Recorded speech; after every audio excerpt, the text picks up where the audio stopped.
Okay, maayong gabi sa tanan. Ang gabi sa nasa virtual o maayong gabi sa nasa YouTube. O shout out sa tanan nga member sa Ladder to Heaven nga nagasubaybay o sa tanan nga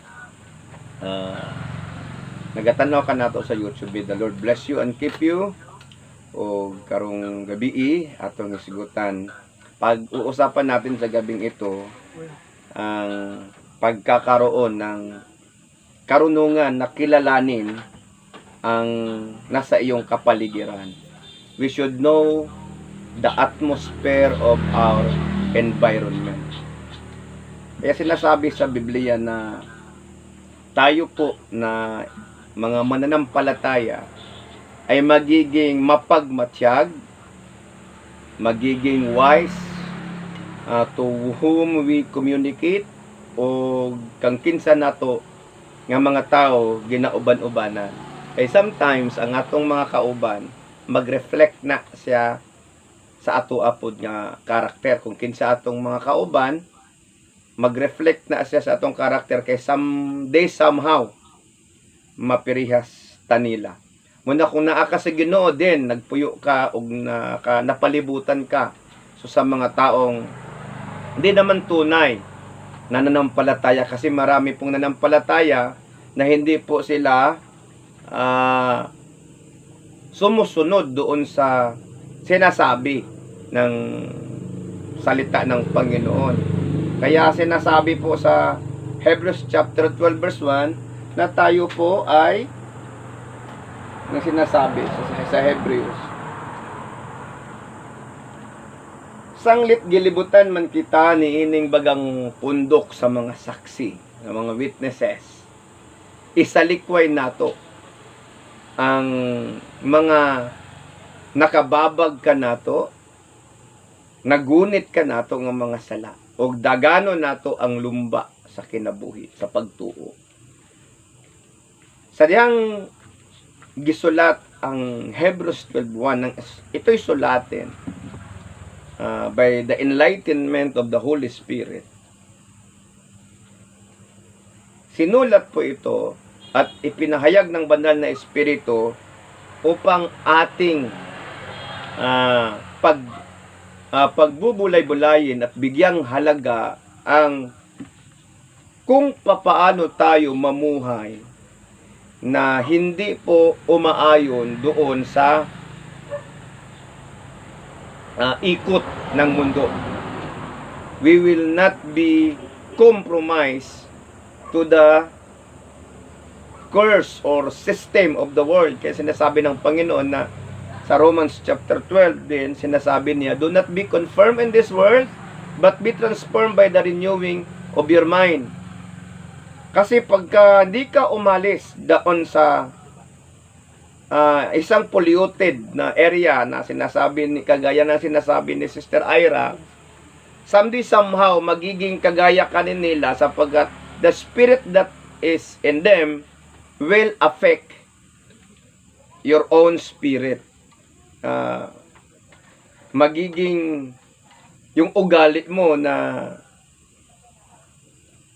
makukuha mo sa kanila, na sa tingin natin ay may takot sila sa Panginoon, gumalit yung kaibahan naman yung mga pinagagawa nila at pag-uugali, ay you will fight back. Kaya nagkakaroon ng contaminations doon sa characteristic, sapagkat kung ang isang tao ay nainsulto, nasasaktan, pag hindi siya nakatiis, ay titira din siya. So wala na pong pagkakaiba sa sinasabi ng Panginoon, be patient. So on how we practice patience is to detach from them. Kaya sinasabi ng Panginoon na lumayo kayo sa kanila. Do not be confirmed, lumayo tayo sa kanila. Kaya sinasabi dun sa Corinthians, bad companion corrupt good character. Kaya sinasabi natin, kilalanin natin, pinag-uusapan natin sa gabing ito, na kilalanin natin kung anong environment tayo at sino ang mga kasama natin sa environment na yan. Tingnan natin kung ito ba'y nakakasama o nakakabuti sa akin. Na kahit ka sa simbahan, daming mga gossipers sa simbahan. Kikita natin. daming di pagkakaintindihan.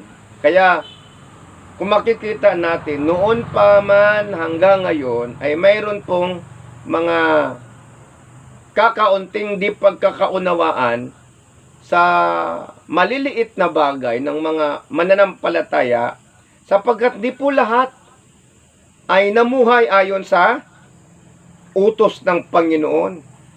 Nga, matod pa sa Ginoo, matod pa sa Biblia, ipakita ang inyong nakatunan, pinaagi sa pagkinabuhi. Apply it, the principles that you have learned from me. Sinabi ni Apostol Paul, i-apply ninyo. Kaya when we came to realize, uy, dili ko pwede diri, kay matod panera, baka tubuan ako ng sungay. So, magiging, yung karakteristik mo din, magiging katulad din nila. Naintindihan natin? Kaya yung isang isang batyang labahin, iba't ibang color diyan, babad mo, lagyan mo ng bleach, nagka-contaminate yung color, tinatawag diyan sa laban na nalubad. Nagtakod ang color. So dili jud sila pirehas og color, pero mutakod ang color, ang red. Pagka moabot na siya sa white, magtakod siya sa white, mahimo na siyang pink. Nakita nakasulay mo ana nga mahimo ng pink ang white na lubaran sa red. Dili na siya matanggal. Dugay na siya matanggal. Munang ang Ginoong Dios nagsulti sa tuwa nga dapat alam natin kung anong kinalalagyan natin ng environment upang magkakaroon tayo ng precautionary measure kung papaano natin hadlangan ng contaminations. Papaano natin hadlangan o how can you prevent the contamination? So, you must isolate, separate. Tama yung ginawa mo, Ira. Mas importante yung spiritual kaysa trabaho. Kasi sinasabi ng Panginoon, prophet naman, if he gained the whole world, lost his own soul. Naintindihan natin. Hallelujah. Yung paligid natin ay may portion po. Yung kapaligiran, yung environment, may portion na nagbibigay sa atin ng influence sapagkat sa pamamagitan yan, mayroon pong tinatawag na impartations. Mayroon tayong nakukuhang characteristics sa ating kapaligiran. Kaya kunyari sa isang tao nakatira sa squatter. Ano namang mga pag-uugaling na sa squatter? Kahit mula kayo sa probinsya, tapos mga 3 taon nakatira kayo sa squatter, yung kalakaran ng kanilang pamumuhay ay magiging kalakaran mo na rin. Naintindihan natin? Bakit? Araw-araw mo yan, nasa salamuha. Tapos nagiging kaibigan mo yung iba. Kaya sinasabi ng Biblia, mag-ingat po tayo kung sino kakasamahin natin, kakaibiganin natin, na hindi po sila ang magdadrag sa atin palayo sa Panginoon. Tayo po ang magdadala sa kanila doon po sa Panginoon. Kung papaano yung mas matanda pa sa'yo, mas boss mo, yung expectation mo na siya po ay may takot sa Panginoon, nag-leader po siya ng simbahan, so you have an expectations na siya po ang tutulong sa iyo na papalaguin yung pananampalataya mo, which is yun ang naranasan ni Sister Ira. At minsan din nararanasan natin ng tayo din po. Yun kayo sa YouTube, meron din pong mga pagkakataon na yung taong tiningala mo, yung taong sa tingin mo ay makakatulong spiritually sa iyo, ayun pang nagda-drag down para mawalan ka ng mabuting asal. Nakinig kayo. So tayo po, sabi po ng Biblia, magiging example po tayo. Kaya alamin natin kung papaanong itong environment natin ay mag-iiba ng atmosphere sa pamamagitan natin. Kung di mo kayang ibahin yung atmosphere, lumayo ka dyan. Niyari daghan kang mga barkada, puros pala inom. Kung imong mga barkada, sugarol. Dili nimo sila mapugnan kay manugal, so isolate yourself. Kung dili nimo sila mapugnan kay pala inom jud sila, pala naglalasing. So kung gusto mong ayaw mong magiging lasinggero, you must isolate yourself. So magnanakaw ka. Hindi ka po pwedeng hindi magnakaw kung ang kasama mo mga magnanakaw. Sabay ka din sa grupo nila. Sabihin mo, hindi naman ako magnanakaw. Sinong kinakasama mo? Sinong mga kaibigan mo? Yun makilala mo ang isang tao sa kanyang mga kasamahan. Kung ikaw hindi magnanakaw, alangan naman mananatili ka sa akawan ng mga magnanakaw, magiging magnanakaw ka kalaunan, aalis ka doon. Kaya sinasabi ng Biblia, wag kayong umayon ayon sa pita ng laman. Do not be conformed in the pattern of this world. Inasanayan na nila yan. Di naman ibig sabihin pagka nagsisimba ka, ay mabuting tao ka. Hindi naman lahat nagsisimba, mabuting tao. Kaya nga ang Panginoon na hindi na naghahanap ng mabuting tao, hinahanap ng Panginoon yung banal, namuhay na banal. Paano tayo mamuhay ng banal kung hindi natin alam kung ano ang kagustuhan ng Panginoon? Hindi natin alam kung ano ang ayaw ng Panginoon. Kaya dapat nating matutunan ang mga karakteristik na gusto ng Panginoon na magiging karakter natin sa pamamagitan ng pagbasa ng kanyang salita, sapagkat ang salita niya po ay naging ang ating gabay. Kaya sinasabi doon sa Psalms 119 verse 105, your word is the light unto my feet and a lamp unto my path. Liwanag po sa aking daraanan at sa aking ginalakwan ang iyong mga salita, Panginoon. So, itong Biblia, itong salita ng Panginoon, mga kapatid, na nakitingin sa akin sa YouTube at sa ibang pang dako ng Pilipinas, dapat po nating maintindihan na pagka yung Panginoon po sinasabi, kung ikaw ay tunay na nanampalataya, huwag kang makampanti doon sa kawan ng kadiliman. Because it cannot be na ikaw ay nasa liwanag, tapos kampanti ka doon, nakasama mo no yung mga tao na nasa kadiliman. So, lisod ispilingon, nga ang usa ka Kristohanon, ma-enjoy siya doon sa dili Kristohanon nga katilingban. Kuha ko ninyo. Ang Kristohanon, dili siya malipay dito sa katilingban sa dili Kristohanon. Kay ang Kristohanon, ang ilhanan niya, ang kinaiyahan,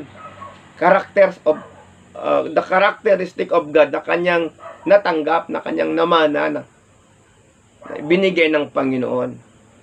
Yung the fruit of the Spirit. Yun ang nasa atin. Yun ang nasa Kristohanon, yung fruit of the Spirit. Huwag mo sabihin na enjoy ka, kampante ka, at peace ka, kasama yung mga walang pananampalataya. Hindi po pwede yun. Sapagkat the spirit that is in them will contradict the spirit that is in us. Hello? The spirit that is in you is against the spirit that is in them. Paano po magsama? Kaya sinasabi ng Biblia, paanong magsama yung diablo at saka yung Panginoon?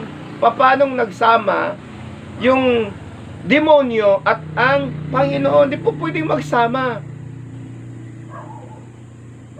Kaya di po pwedeng tayo kayong panti doon sa mga taong nasa kadiliman. Mga taong nagsasabing sila'y nasa kaliwanagan, subalit yung pag-uugali nila ay nasa kadiliman. Napupuot. Kaya sinasabi ng Biblia, pagka ikaw'y napuot sa iyong kapwa, ay ikaw'y nasa kadiliman. Sapagkat ang taong nasa kaliwanagan ay umiibig sa kanyang kapwa. Hallelujah! Praise the Lord! Kaya paano natin maipapakita na tayo po nasa liwanag? Mananatili po tayo, tumayo doon sa sinasabi ng Panginoon na tayo po ay magiging banal. Paano tayo nagiging banal? Hindi naman tayo banal. So yung kabanalan ng Diyos ay dapat manahan sa atin. Sapagkat siya lang po ang makakagawa nito na tayo'y magiging banal. When the fruit of the Spirit reside in us, when the fruit of the Spirit reside in you, you will be holy, not because of your own holiness, but because of the holiness of Christ. When the holiness of Christ resides in you, hindi ka po kampante doon sa environment po na walang Panginoon. Kaya, usahay, makaingon ta ba? Nganong na ay magdisko nga Kristohanon? Nganong na ay ma-enjoy siya nga mag-jamming-jamming sa mga walay Ginoo ni ikaw Kristohanon? Mayroon na po ako nakilalang pastor, mas, hindi ko nga, Pastor Beto, hindi. Kasi yung mga kasama niya, mga lasinggero, siya pong naggigitara. Mas enjoy siya doon kaysa,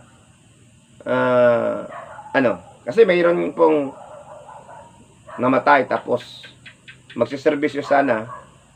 Yung sinasabi niya, wag nang magsiservisyo. Kasi nagja-jamming sila. Alam kong pastor yon. Pero ewan ko lang kung totoong pastor ba yon. Dami pong ganyan. Kaya tayo po na nasa ladder to heaven at kayo pong nasa YouTube, we should be wise, we should be sensitive, and have discernment from the Lord kung ano po nasa paligid natin.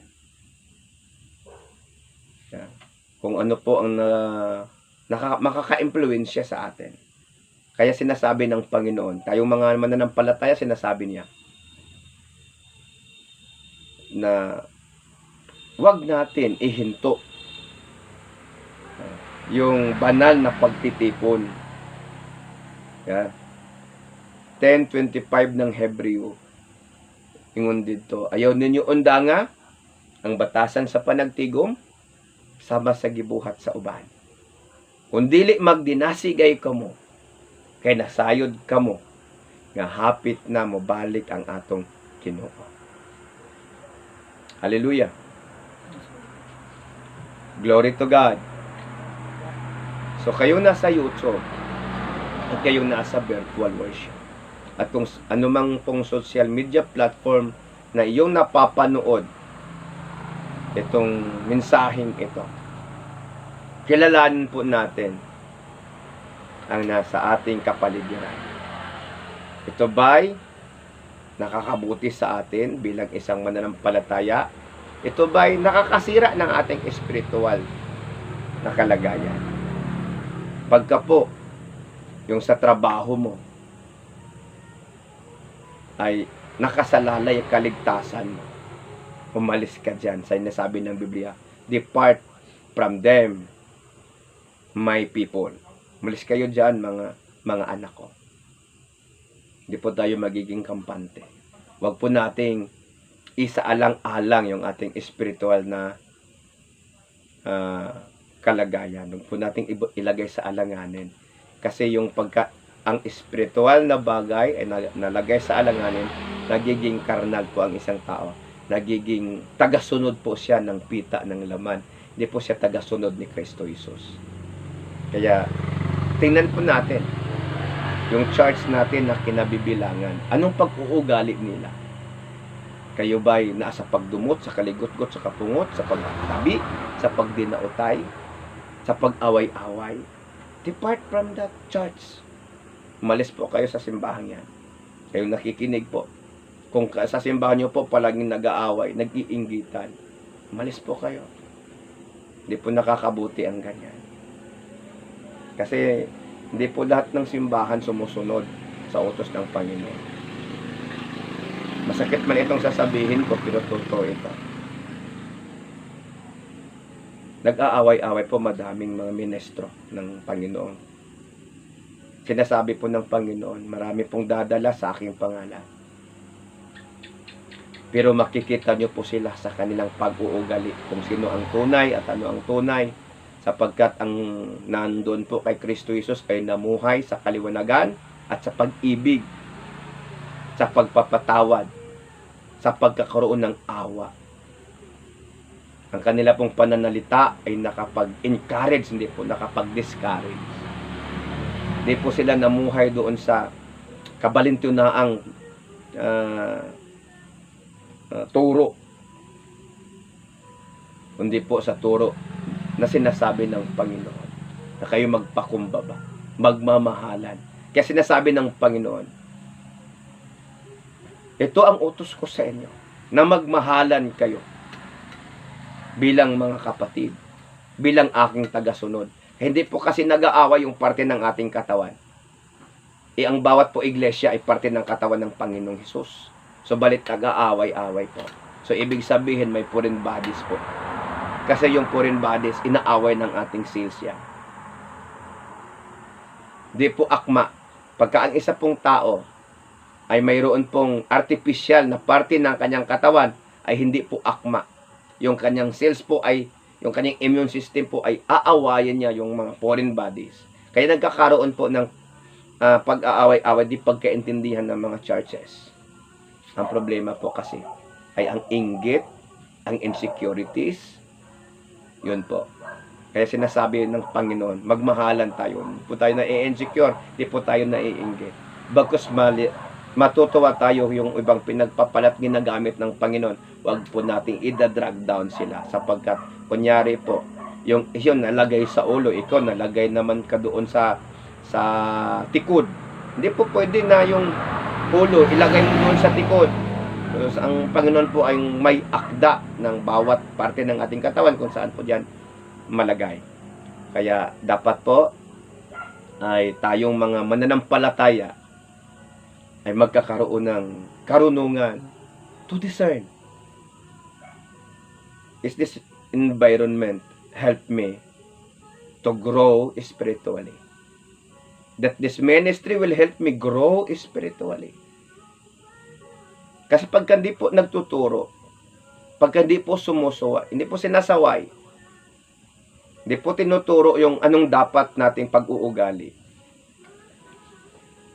hinahayaan lang po tayo sa ating pag-uugaling mali, ibig po sabihin yan, hindi po sumusunod ang simbahan yan sa turo ng Panginoong Hesus. Manalangin po tayo. Father God, I pray, ng bawat isa po sa amin, sa gabing ito, Panginoon, ay tatanggap ng karunungang mula sa iyo, that we can able to discern kung ano po nasa paligid namin. Na hindi po kami maghihinayang iwan yung mga taong magiging sanhi ng aming distractions. O company na magiging sanhi ng aming distractions spiritually. Panginoon, I pray that you will bless your people, Father God. That you will bless all the members of the ladder to heaven, is particularly, lalo na Panginoon Diyos, yung mga di pa nakakilala sa iyo na nanonood sa aming channel. Pagpalain niyo po, pagalingin niyo po, kung sino man sa kanila, Panginoon, ay may paniniwala sa iyo. Sila pong nakatingin na nakaantabay po sa amin sa channel nito. I pray that you will touch them, that you will heal them, that you will encourage them, Panginoon. Nito pong pagtuturo kong ito ay mayroon po silang mapulot na aral at ito'y magiging kabahagi ng kanilang buhay.